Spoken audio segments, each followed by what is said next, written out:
Hello नमस्कार दोस्तों। My online classes में आपका स्वागत है। हम रीट का जो एक टॉपिक था सरल एक घातीय समीकरण, उसमें हमने एक चर वाले समीकरण की बात कर ली थी। आज हम बात करेंगे एक घात में दो चर वाले समीकरणों की। ठीक है, तो सबसे पहले मैं आपको उनकी रूपरेखा जो है वो समझा देता हूं, फिर उस पर डिपेंडेंट जो भी क्वेश्चन होंगे। इसमें जनरली जो क्वेश्चन आते हैं ना, अपने वो दोनों जो उसमें एक्स और वाई जो भी चर दिए होते हैं, अपने को जो दो चर दिए होते हैं उनके क्या मान निकालने होते हैं, उनके मान अलग अलग विधियों से निकालने होते हैं। अब अगर विधि आपको दे तो ठीक है, अगर नहीं दे तो आप अपनी इच्छा से कोई सी भी विधि काम में ले सकते हो। तो हम अपना टॉपिक स्टार्ट करेंगे। इससे पहले अगर आप हमारे चैनल पे नए हो तो चैनल को सब्सक्राइब कर लें और बेल आइकन को प्रेस कर लें, ताकि जैसे ही हम वीडियो डालें तो उसका सबसे पहले आपको नोटिफिकेशन आपको मिल जाए, और अपने फ्रेंड्स के साथ में भी इसको शेयर कर देना। ठीक है, तो चलिए एक घातीय समीकरण में हमने एक चर वाला देख लिया था, दो चर वालों की बात करते हैं। तो सबसे पहले समीकरण किस प्रकार से आएंगे आपके दो चर वालों में। जैसे मान लो कि अपन बेसिक से देख रहे हैं, ठीक है। जैसे मान लो a1x plus b1y plus c1, एक समीकरण तो ये है आपकी, और दूसरी जो समीकरण है वो है a2x plus b2y plus c2 बराबर 0। ये दो समीकरण है आपकी, है ना। तो सबसे पहले बात करते हैं। सबसे पहले तो मैं आपको यह बता देता हूं कि ये समीकरणें हैं कैसी, इनसे मिलने वाले हलों की प्रकृति कैसी होगी। ठीक है, सबसे पहले उनकी बात कर लेते हैं। जैसे मान लो ये दोनों समीकरणें, और मैंने निकाला a1 बट्टा a2 और मैंने निकाला b1 बट्टा b2। ठीक है, अगर ये दोनों मान बराबर नहीं आते हैं, जैसे आपने इसका a1 लिया, इसका a2 लिया, दोनों आपने निकाला a1 बट्टा a2, यहां से b1 b2 लिया, b1 बट्टा b2 निकाला, अगर ये दोनों बराबर नहीं आते हैं तो इसका मतलब जो दोनों रेखाएं वो एक दूसरे को क्या करेंगी, प्रतिच्छेद करेंगी। ये दोनों इक्वेशन जो है वो एक लीनियर इक्वेशन है, रेखा की समीकरण है। वो दोनों रेखा एक दूसरे को किस प्रकार से, जैसे मान लो एक रेखा इस प्रकार की जा रही है, एक रेखा इस प्रकार से जा रही है, तो दोनों कहीं ना कहीं वो क्या करेंगी, प्रतिच्छेद करेंगी। कब करेंगी, अगर ये दोनों मान बराबर नहीं हो तो प्रतिच्छेद करेंगी। तो एक बिंदु पर प्रतिच्छेद करेंगी तो हम क्या बोल देंगे कि इसका हल कितना होगा, इसका हल जो वो होगा एक। इसका हल कितना मिलेगा हम लोग को, केवल एक ही हल मिलेगा। अगर फिर देखो दूसरी कंडीशन में क्या आता है अभ्यास में, a1 बट्टा a2 b1 बट्टा b2 ये दोनों तो बराबर हो, लेकिन ये दोनों बराबर किसके नहीं हो, c1 बट्टा c2 के बराबर नहीं हो। ये देखो c1 बट्टा c2 अगर इसके बराबर नहीं हो तो ऐसी कंडीशन में क्या होती है, जो दोनों रेखाएं हैं वो एक दूसरे की क्या होंगी, समांतर होंगी। अर्थात रेखाएं इस प्रकार से जाएंगी, एक दूसरे को कहीं भी टच नहीं करेंगी, एक दूसरे को कहीं भी प्रतिच्छेद नहीं करेंगी। अब देखो अगर कहीं भी प्रतिच्छेद नहीं करेंगी तो इसका मतलब उनका कोई भी सॉल्यूशन हमें नहीं मिलेगा। तो आप क्या लिख दोगे, इसका हल में क्या लिख दोगे, इसकी हमें कोई हल नहीं मिलेगा। ठीक है, हमें इसका कोई हल नहीं मिलेगा। इसमें एक हल मिला था, यूनिक सॉल्यूशन मिला था, इसमें हमें कोई भी हल नहीं मिलेगा। तीसरी कंडीशन देखो क्या होती है, आपने निकाला a1 बट्टा a2, आपने निकाला b1 बट्टा b2 और आपने निकाला c1 बट्टा c2। जैसे मान लो ये दोनों ही क्या हो जाएंगे, बराबर हो जाते हैं, तो ऐसी कंडीशन को हम बोलते हैं कि जो दोनों रेखाएं होंगी वो क्या होंगी, संपाती होगी। संपाती का मतलब क्या है, जैसे ये रेखा है और इसी के ऊपर ही आपकी दूसरी रेखा है, ऊपर इस रेखा के ऊपर ही आपकी दूसरी रेखा है, तो ऐसी कंडीशन में वो रेखाएं क्या होती हैं, संपाती होती हैं। अब जाहिर सी बात है एक दूसरे के ऊपर चल रही हैं, तो एक बहुत जगह पर अनंत बिंदुओं पर एक दूसरे को टच कर रही हैं, तो हमें जो हल मिलेंगे वो भी क्या मिलेंगे, अनंत हल मिलेंगे। ठीक है, अब देखो इसमें आपको ये पूछ लेता है कि ये इसमें से कौन सी तो जो रेखाओं की प्रकृति है वो संगत है, कौन सी संगत नहीं है या असंगत है। तो जो ये एक तो ऊपर वाली जो है ये संगत होती है, एक नीचे वाली ये संगत होती है, और ये बीच वाली जो ये क्या होती है, असंगत होती है। अब क्या है ये संगत असंगत, भाई जहां पर आपको मान मिलेंगे तभी तो आप उन रेखाओं से मान निकाल पाओगे। अब कब निकाल पाओगे, एक तो वो प्रतिच्छेद करेंगी तब, और एक वो संपाती होंगी तब। अब संपाती होंगी तो ये हो जाएगा कि उसके मान जो वो अनंत आएंगे, लेकिन ऐसा थोड़ी कि मान निकाल नहीं पाते हैं, निकाल तो पाते हैं। इस कंडीशन में उनका कोई मान ही नहीं निकाल पाएंगे, है ना। क्यों नहीं निकाल पाएंगे, कारण क्या है कि वो दोनों रेखाएं समांतर है। तो ये कंडीशन असंगत की होती है, बाकी जो दोनों कंडीशन है वो संगत की कंडीशन होती है। इसके बाद में देखना आप, अब मैं आपको वो विधियां बता रहा हूं कि आपके पास में कोई उनके एक एक एग्जाम्पल भी साथ में करेंगे, फिर क्वेश्चन भी और कर लेंगे आप, है ना। देखना, इनको मिटा देता हूं मैं, एक शॉट ले लो इनका स्क्रीन शॉट।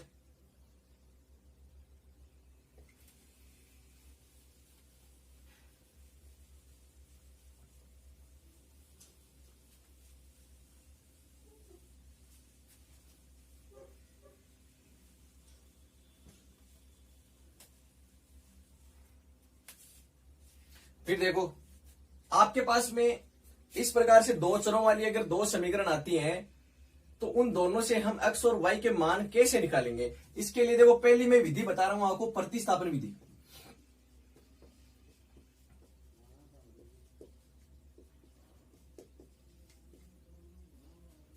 इसके लिए जो सबसे पहली विधि है वो क्या है? प्रतिस्थापन विधि है ना, सब्स्टिट्यूशन मेथड है। तो देखना इसको मैं आपको एक एग्जांपल लेके समझा देता हूं। एग्जांपल है मेरे पास में, एग्जांपल से ज्यादा क्लियर होंगी ये चीजें, है ना।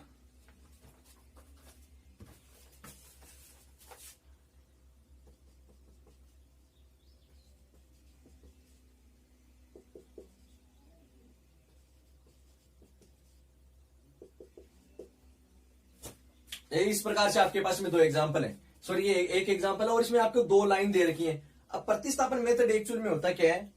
इसमें आपको किसी एक समीकरण से किसी एक चर का मान निकालना होता है और वो मान दूसरे समीकरण में पुट करना होता है आपको। तो देखना कैसे करेंगे। जैसे मान लो समीकरण एक से देखना, मैं इसको नाम दे देता हूं, ये 1 नंबर, ये 2 नंबर। मैं लिख रहा हूं समीकरण एक से। समीकरण एक क्या आपके पास में 2x माइनस वाई बराबर 3 है।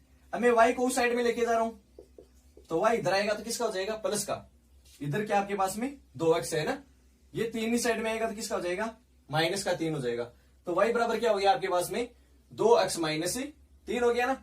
अब ये जो मान है ना y का, ये आपको समीकरण दूसरे में y की जगह रखना है, ठीक है। तो देखना ये मान आप रख दो समीकरण 2 में, तो आपने लिख दिया समीकरण 2 में y बराबर 2x माइनस 3 रखने पर। मैं आपको ऐसे समझा रहा हूं, लेकिन आपको एग्जाम में ऐसे नहीं करना, आपको डायरेक्ट करना है। यहां से देखो डायरेक्ट कैसे करोगी? हाँ भाई y इधर जाएगा तो इधर 3 आ जाएगा, 2x माइनस 3 हो गया। अब ये इसमें डायरेक्ट रख दो, बस ऐसे ही करना आपको, है ना। फिर देखो अब मैं इसमें रख रहा हूं 4x माइनस, इस y की जगह रखूंगा ना तो आपको पहले कोष्टक लगा लेना। मैं कोष्टक क्यों लगा रहा हूं? क्योंकि बाहर माइनस है, ये माइनस जो चिन्ह परिवर्तित कर देगा, तो पहले आप कोष्टक लगा लेना। 2x माइनस 3 बराबर 5 हो गया, ठीक है। अब देखना ये तो गया 4x माइनस, कोष्टक खोलोगे तो 2x और ये प्लस का 3, प्लस का क्या होगा? चिन्ह क्या हो जाएंगे? परिवर्तित क्यों हो जाएंगे? क्योंकि बाहर क्या है? माइनस, माइनस कोष्टक के बाहर होता है, तो कोष्टक को जैसे ही खोलोगे आप तो चिन्ह परिवर्तित हो जाते हैं। बराबर में क्या है? 5। अब देखना 4x में से आपने 2x घटाया तो कितने हो गए? 2x। ये तीनों साइड में चला जाएगा तो 5 में से 3 घट जाएंगे, तो 2x बराबर आ गया 2। तो x बराबर क्या आ जाएगा? 2/2 बराबर 1। तो आपके पास में x का मान आ गया 1। अब ये एक मान है ना, ये चाहे आप तो एक समीकरण 1 में रख दो चाहे 2 में रख दो। तो देखना समीकरण 1 में x बराबर 1 रखने पर, ठीक है। समीकरण 1 में x बराबर 1 कहां से है? ये आ गया ना। तो देखो मैं समीकरण 1 में रख रहा हूं, ये रही समीकरण 1, तो 2 गुणा 1, x की जगह 1 रख दिया। ये x क्या है? गुणा में है, माइनस y बराबर कितना है? 3। 2 को 1 से गुणा करोगे 2 माइनस y बराबर 3। ये y उधर चला जाएगा और ये 3 इधर आ जाएगा तो माइनस का हो जाएगा, ये y उधर गया तो प्लस का हो गया, ठीक है। 2 में से 3 नहीं घटता है, माइनस का 1 आ जाएगा बराबर y। भाई 3 में से 2 घटा दो, जो बड़ी संख्या उसका निशान लगा, तो 3 में से 2 घटाए 1 हो गया और बराबर में क्या हो गया? y। तो ये विधि तो थी आपकी कौन सी? प्रतिस्थापन विधि। अब इसी प्रकार से हम दूसरी विधि देखेंगे। तो प्रतिस्थापन में आप समझ गए होंगे कि क्या करना है। आपको किसी एक समीकरण से किसी एक चर का मान निकाल लेना है, उसका मान दूसरी समीकरण में आपको पुट करना है। अब विलोपन विधि को देखते देखना। दूसरी विधि आपकी विलोपन विधि।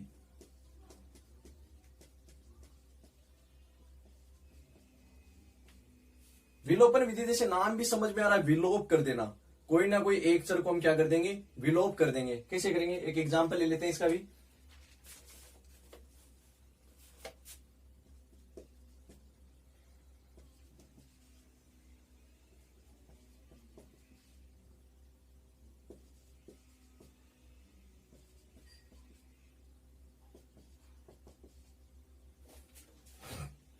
जैसे ये समीकरण आपके पास में है ना, देखो विलोपन किसी ना किसी एक चर का करना, तो आपको फोकस करना है किसी ना किसी एक चर पर। तो देखना कैसे करते हैं फोकस। जैसे मान लो कि हम x को कर रहे हैं विलोप, थोड़ी देर के लिए ये मान के चलो, आप फिर y को करके देख लेना। x को करते हैं, कैसे करेंगे?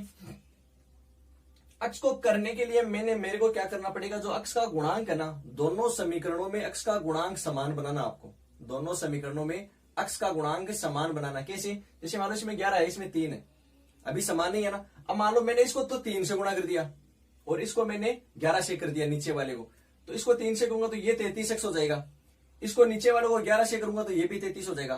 तो पहले मैं क्या कर रहा हूं, पूरी समीकरण ऊपर वाली को, कि केवल x के गुणा को नहीं करना है, अगर मैं इसको कर रहा हूं तो पूरी समीकरण से होगा वो, है ना। तो देखना ये 1 नंबर, ये 2 नंबर, तो मैंने समीकरण ए को गुणा किया कितने से, 3 से, है ना। ये समीकरण ए गुणा कर दिया 3 से, तो कितना होगा, यहां पर लिख दूं, चलो यहीं लिख देते हैं, 33x माइनस, इसको 3 से किया तो 5 3 15y, प्लस इसको 3 से किया तो 3 से 18, 3 एकम 3 बराबर में 0। आगे बात समझे। फिर नीचे वाले को कर रहा हूं 11 से, क्योंकि 11 से करूंगा तभी 33 होगा ना ये। तो देखना समीकरण 2 गुणा 11, समीकरण 2 गुणा 11, 11 को किया तो 11 दिया 33x माइनस 11 को 20 से किया तो 11 दूनी 22y माइनस 11 दूनी 22 बराबर में क्या हो गया 0। अब ये 2 समीकरण आ गई आपके पास में, कौन कौन सी, एक तो आ गई 33x माइनस का 15y प्लस का 183 बराबर 0। एक समीकरण आपकी 33x माइनस का 220y माइनस का 22 बराबर 0। आगे समीकरण, अब आपको क्या करना है, जैसे मान लो आपको ये x को हटाना है, कैसे हटाओगे, अगर ऊपर वाले में से मैं नीचे वाली को माइनस कर दूं तो ये प्लस का रहेगा, ये माइनस का, तो माइनस करेंगे तो नीचे माइनस कर रहे हैं नीचे वाली को, तो नीचे जो समीकरण के चिन्ह है वो सारे क्या हो जाएंगे, परिवर्तित हो जाएंगे। तो ये प्लस का हो जाएगा, ये भी प्लस का, ये माइनस का, मतलब जो माइनस का है वो प्लस का हो जाएगा और प्लस का है वो माइनस का हो जाएगा। तो ये देखो प्लस का, ये माइनस का कैंसिल हो गई, फिर देखना बराबर में क्या है 0 है ना। अब ये प्लस का 220 है, ये माइनस का, तो 220 में से 15 घटाओगे कितना आएगा 205y। फिर यहां देखना 183 प्लस का और ये 22 भी प्लस का, दोनों को जोड़ दोगे तो कितना आ जाएगा प्लस का 205 बराबर में 0। अब यहां से आपके पास में आ गया 205y बराबर, इस 205 को साइड में लेके जाएंगे तो माइनस का 205 हो जाएगा। यहां से आप y का मान निकालो, y बराबर माइनस का 205 और बट्टा में ये 205, तो 205 का भाग 205 में दिया तो कितनी बार गया, एक बार, और जो माइनस का निशान था वो लगा दिया, तो y का मान कितना आ गया -1। अब ये y का मान है ना, चाहे आप किसी भी समीकरण में रख दो, चाहे 1 में रख दो चाहे 2 में रख दो, तो देखना y बराबर -1 समीकरण 1 में रखने पर, ठीक है 1 में रख रहा हूं मैं, तो देखना 11x माइनस 5 गुणा -1, y की जगह -1 रख दिया, प्लस में कितना है 61 बराबर 0, तो ये तो गया 11x। अब ये देखना -5 को गुणा करोगे -1 से, मतलब कोष्टक में, इसका मतलब गुणा में है, यहाँ पे y गुणा में ही तो है ना, माइनस माइनस हो जाएगा प्लस का, और 5 एकम 5, प्लस में 61 बराबर 0। 11x 61 और 5 कितने होंगे 66 बराबर में 0। 11x बराबर ये 66 इधर जाएगा तो किसका हो जाएगा माइनस का, और आपको वैल्यू निकालनी है x बराबर, तो माइनस का 66 बट्टा में आ जाएगा 11, 11 का भाग दोगे 66 तो माइनस का 6, माइनस निशान आ जाएगा, और 11 छिगाड़ी क्या होता है 66 होता है, ठीक है। इसके बाद में जो नेक्स्ट विधि है वो है आपकी वज्र गुणन विधि, तो देखना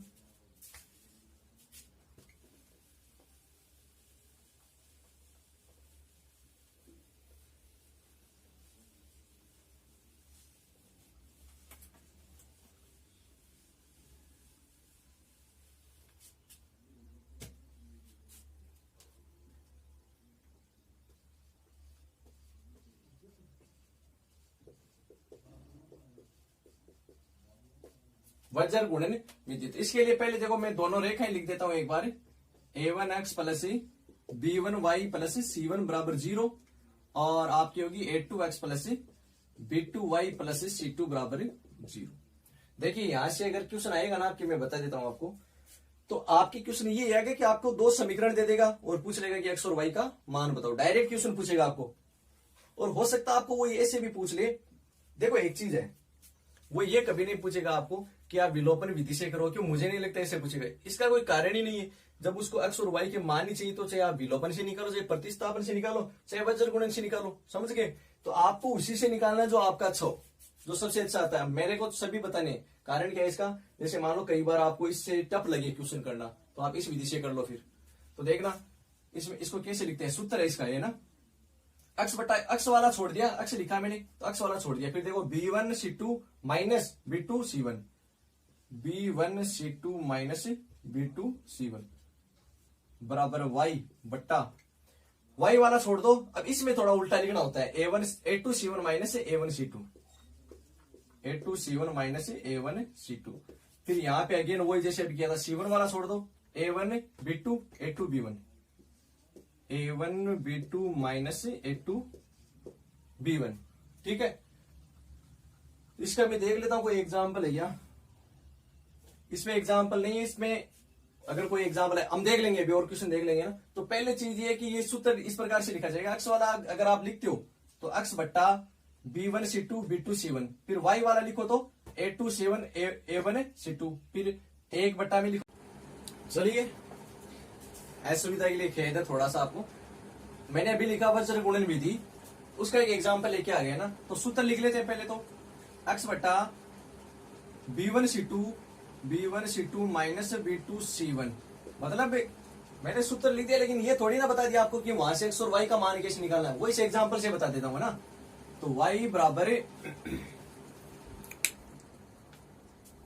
y बट्टा A2C1 माइनस A1C2 बराबर 1 A1B2 माइनस A2B1। ये आपका सूत्र था, है ना।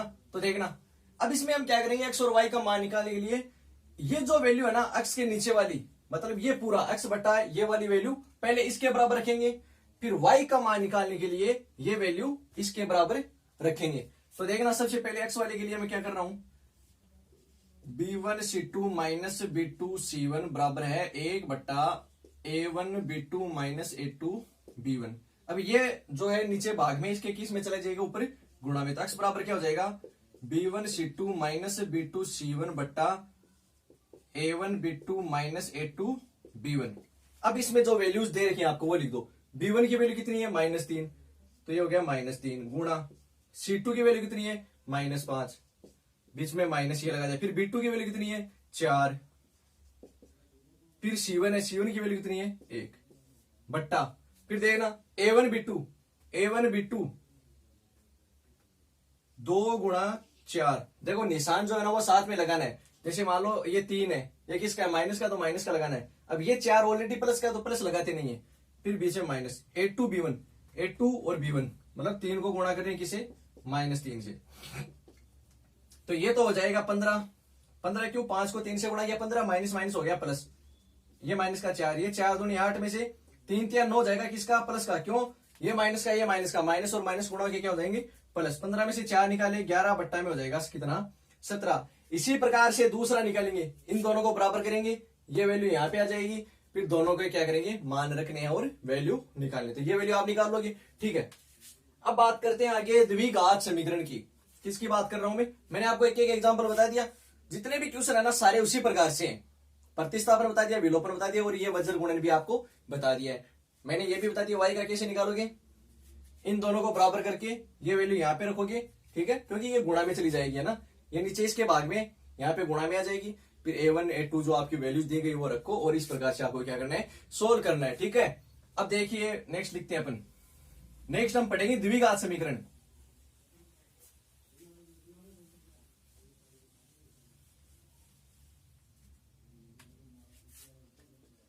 क्वाड्रेटिक इक्वेशन, द्विघात समीकरण। देखो द्विघात समीकरण के जो मूल ज्ञात करने की है ना कई विधियां होती हैं। जैसे इसमें द्विघात समीकरण कौन सी होती है आपकी, ये होती है ax² plus bx plus c बराबर 0। द्विघात को मतलब क्या हो जाता है कि एक चर ऐसा जिसकी घात कितनी हो, अधिकतम 2 घात होनी चाहिए किसी चर की, तो उसको हम बोल देंगे क्या, द्विघात समीकरण। और द्विघात समीकरण में हम एक चर वाले की बात करेंगे या 2 चर की बात नहीं कर रहे हैं, ठीक है। देखो समान चर है ना, और उसकी अधिकतम घात कितनी होनी चाहिए, 2 होनी चाहिए। तो इस x के मान, देखो द्विघात आ गई, इसका मतलब उसके मान भी हमें कितने मिलेंगे, 2 मिलेंगे।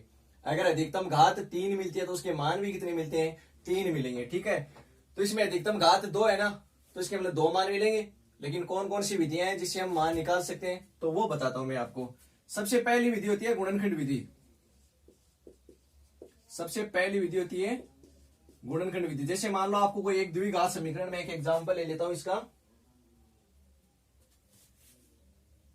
एक एग्जाम्पल है, देखो ये रहा, x² माइनस 11x प्लस का 28 बराबर 0। गुणनखंड का मतलब क्या हो गया, टुकड़े करना है आपको, ऐसे टुकड़े जिनका गुणा तो क्या आ जाए, ये जो बाहर वाली संख्या है ना, इन दोनों को गुणा करने पर जो संख्या आती है वही हम इसके टुकड़े करेंगे बीच वाले के। देखो बाहर वाली दोनों को गुणा किया, 28x² है ना।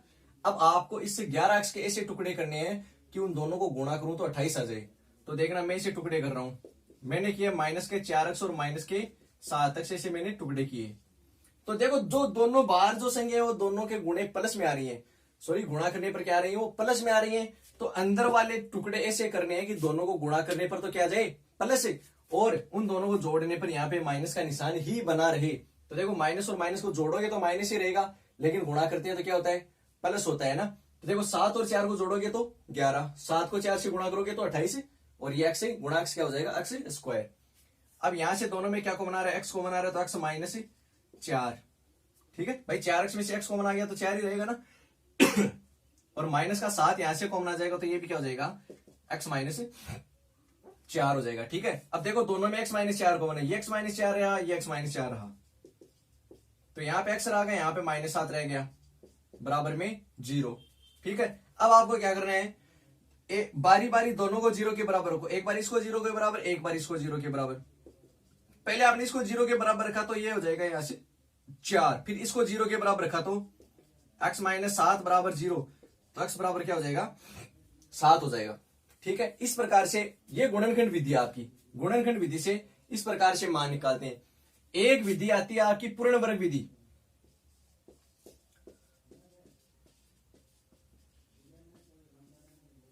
मैं ये चाहता हूं कि आप ये विधि ना पढ़ो, क्योंकि अपने पास इतना टाइम ही नहीं होता है। ये आती है 10वीं क्लास में, वहां पे तो पूछते हैं वो कि आप पूर्ण वर्ग विधि से सोल्व करो, हमें ये विधि नहीं पढ़नी है, तो मैं नहीं बताऊंगा आपको। ठीक है, मैं तीसरी विधि एक और विधि है वो बताऊंगा। या तो आपको मैक्सिमम क्वेश्चन हम इस विधि से ही करते हैं एग्जाम में, सबसे शॉर्ट विधि है। अब मैं एक चीज बताऊं आपको, हम इतना कर लिया हम तो, लेकिन अगर डायरेक्ट ऐसे करते हैं तो डायरेक्ट ऐसे नहीं करेंगे। कैसे करेंगे, आपको यहां पे देखो क्या टुकड़े हो रहे हैं, -4 और -7, ये हो रहे हैं ना टुकड़े। आपको देखो यहां से समझना होगा, टुकड़े क्या हो रहे हैं, -4 और -7। तो आपको क्या करना है, इन दोनों के चिन्ह बदल देने हैं। चिन्ह बदलने पर क्या होगा, ये 4 हो जाएगा और ये 7 हो जाएगा। मतलब दोनों माइनस के तो दोनों किसके हो गए, प्लस के। मतलब माइनस को प्लस कर देना, प्लस को माइनस, चिन्ह बदल दिया ना, 4 और 7 हो जाएगा। यही आपका आंसर है, 4 और 7। डायरेक्ट करेंगे ऐसे, है ना।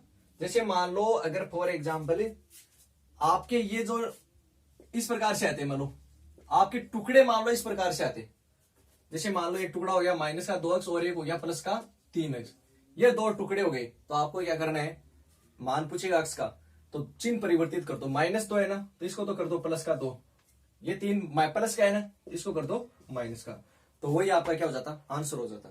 ठीक है, फिर देखो नेक्स्ट एक हम ये पढ़ेंगे इसमें श्रीधर आचार्य विधि।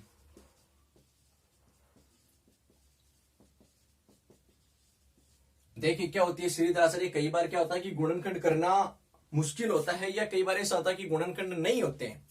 ठीक है, तो क्या करें उस टाइम पे, गुणनखंड नहीं होते लेकिन मान तो निकाल लेंगे ना, इसके समीकरण के हल तो निकाल लेंगे, कैसे निकालेंगे फिर, तो उसके लिए है श्रीधर आचार्य विधि, और उसका सूत्र होता है x बराबर -b प्लस -b² -4ac बट्टा 2a। यह आपकी समीकरण रही, इसमें से ये b रहा, ये a रहा, ये c रहा, इसके मान आपको समीकरण में दिए होंगे, इसमें डायरेक्ट मान रखो और x का मान। अब ये प्लस और माइनस है ना, एक बार प्लस रखने से वैल्यू आएगी, एक बार माइनस रखने से वैल्यू मिलेंगे, क्योंकि मूल तो 2 मिलेंगे ना भाई, x² है, घात 2 है, मूल तो 2 मिलेंगे। तो इस प्रकार से इसका एक एग्जांपल कर लेते हैं, द्विघात वाले का भी।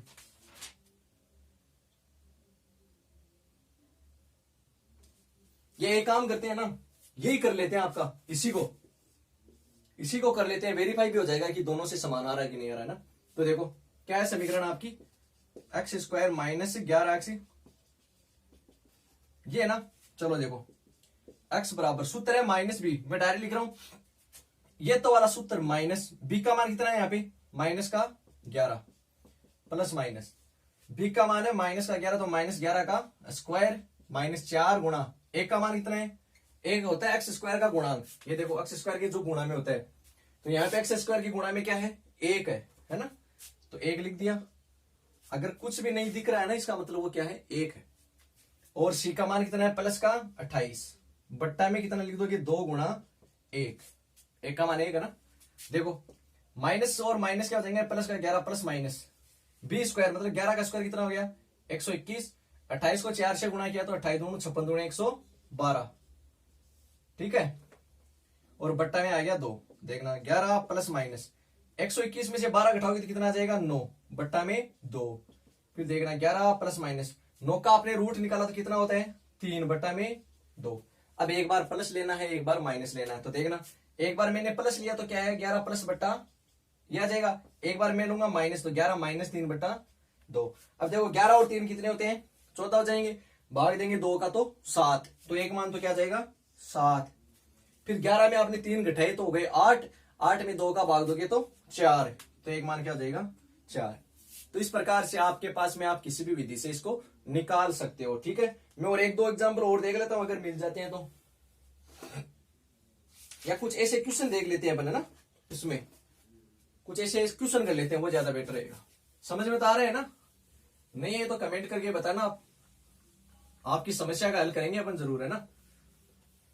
बस आप लाइक शेयर करते रहिए अपने दोस्तों के साथ में। जैसे एक क्वेश्चन है, बढ़िया वाला क्वेश्चन है, एक क्वेश्चन है कि द्विघात समीकरण है P X square plus Q X plus R बराबर 0 और पी जो वो 0 के बराबर नहीं है, के मूल समान है, के मूल समान है। देखिए मैं एक कंडीशन और बता देता हूं, इसमें कुछ एक विधि क्या है, इसमें भी हम कुछ एक चीज और होती है वो और बताता हूं आपको मैं। पहले आपको ये समीकरण ध्यान में रखना है, क्या A X square plus B X plus C बराबर 0। क्यों ये जो क्वेश्चन है ना, ये पहले इसमें गुण धर्म है इसके 3, वो बताता हूं आपको कि मूलों की प्रकृति का क्वेश्चन आता है कि मूल वास्तविक होंगे, समान होंगे, भिन्न होंगे या फिर काल्पनिक होंगे, कैसे होंगे, है ना। तो पहले इसको देखना, इसमें क्या होता है, सबसे पहले हम निकालते हैं बी स्क्वायर माइनस 4ac, ये एक्चुअल में होता है विविक्तिकर, इसको हम बोलते हैं डिस्क्रिमिनेंट, विविक्तिकर, है ना। इसका मान निकालते हैं, या तो ये क्या आ जाएगा 0 से बड़ा, या फिर ये क्या आ जाएगा 0 के बराबर, या फिर ये 0 से छोटा आ जाएगा। ये 3 कंडीशन ही बन सकती है भाई। आपने इसका मान निकाला, या तो 0 से बड़ा आएगा, या 0 से छोटा आ जाएगा, या 0 के बराबर आएगा। तो जो बड़ी वाली कंडीशन है ना, तो इसमें जो मूल होंगे आपके, इसमें जो मूल होंगे ना वो होंगे वास्तविक और भिन्न, वास्तविक होंगे और क्या होंगे भिन्न होंगे। इस वाली कंडीशन में, इस वाली कंडीशन में क्या होंगे, मूल वास्तविक होंगे और क्या होंगे समान होंगे, ठीक है, वास्तविक और समान होंगे। इस वाली कंडीशन में जो मूल होते हैं वो होते हैं काल्पनिक, क्या होते हैं काल्पनिक होते हैं। तो ये 3 कंडीशन आपको ध्यान में रखनी है। अब मैं वो एग्जांपल लिख देता हूं इधर कि मूल कब वास्तविक होते हैं। यहां से क्वेश्चन पूछ लेगा आपको, क्वेश्चन में जैसे मान लो ये दे दिया आपके पास में, एक समीकरण दे देता है और आपको ये पूछ ले, ये बोल दे कि इसके मूल समान है तो के का मान निकालो। मान लो समीकरण में के दे दिया उसने, तो पहले तो अपन वही करते हैं, पहले अभी जो मैंने बताया है, P X square plus Q X plus R बराबर 0 दे रखा है, पी जो है वो नॉट इक्वल टू 0 दे रखा है, मतलब ये 0 के बराबर नहीं होगा। अगर ये 0 हो जाएगा तो ये पूरा 0 हो जाएगा, तो द्विघात समीकरण ही नहीं रहेगी फिर तो देखो अब इसने क्या क्वेश्चन था इसका कि 0 के मूल समान होंगे, ठीक है। मूल समान होने वाली कंडीशन कौन सी है, ये वाली कंडीशन है ना। तो आप क्या लिखोगे बी स्क्वायर माइनस 4ac बराबर 0, बी की जगह कितना है इसमें क्यू है, तो क्यू स्क्वायर माइनस 4pr बराबर 0, ये उस साइड में जाएगा तो ये इधर जाके किसका हो जाएगा प्लस का। तो ये ऑप्शन में मिलेगा आपको, एक इसके ऑप्शन में ये मिलेगा। अब इसी में वो चेंज कैसे करेगा, एक बार यहाँ पे ये निशान लगा देगा, एक बार ये लगा देगा, ठीक है, और चौथा ऑप्शन दे देगा नन ऑफ दीज। तो इस प्रकार से 4 ऑप्शन बनाएगा। वो कंडीशन बोलेगा कि मूल समान है, मूल वास्तविक और भिन्न है और काल्पनिक है। तो फिर आपको इनमें से एक बताना है इनमें से सही कौन सा है। समझ में आ गई ये चीज। अब देखो एक एग्जाम्पल और बनता है बढ़िया, वो ये बनता है कि जैसे मान लो इसने यही दे दिया कि मूल समान है, तो कोई के का मान निकालो। इससे मैं देखता हूं एक एग्जाम्पल होता हूं,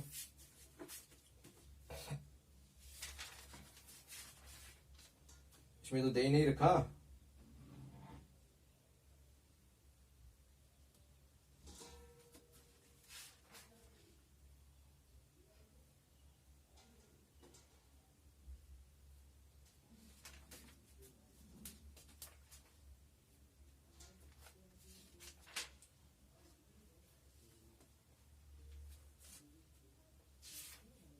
इसमें तो नहीं दे रखा भैया सब एग्जाम्पल। चलिए मैं लिखता हूं, एक एग्जाम्पल लिखता हूं ऐसा, है ना।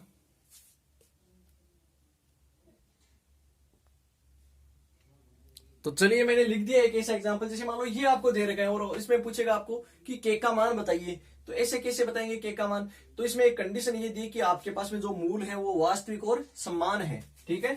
मूल क्या है आपके पास में, वास्तविक और समान है, ये कंडीशन दिया आपको, ठीक है। वास्तविक समान वाली कंडीशन ये रही, ये है ना। तो इसमें वैल्यूज रखो, मतलब कंडीशन कौन सी है, बी स्क्वायर माइनस 4ac बराबर 0। अब देखो बी की जगह कितना है इसमें, के है, तो के स्क्वायर माइनस 4 गुणा ए की जगह कितना है 2 और सी की जगह कितना है 3 बराबर 0। तो के स्क्वायर माइनस 4 दूनी 12 12 यहाँ 36 बराबर 0। तो के स्क्वायर बराबर हो जाएगा 36 और के बराबर क्या हो जाएगा, प्लस माइनस 36 का अंडर रूट।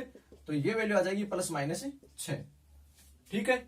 इस प्रकार से सोल्व करेंगे अपन। तो ये आ गया होगा आपको समझ में। तो के मान जो प्लस माइनस 6 दोनों पॉसिबल हैं। इस प्रकार से क्वेश्चन आएंगे आपके। यहाँ पे जरूरी नहीं कि वास्तविक और समान ही दे, वास्तविक और भिन्न भी दे सकते हैं। तो ठीक है, ये कंप्लीट हो गया ये क्वेश्चन है। ये जो था ना आपका टॉपिक एक घातीय समीकरण, ये कंप्लीट हो गया है। इस पर आपको ज्यादा से ज्यादा क्वेश्चन सोल्व करने हैं। अगर कोई दिक्कत हो तो आपका जो कमेंट है वो क्वेश्चन के साथ में कर देना, है ना।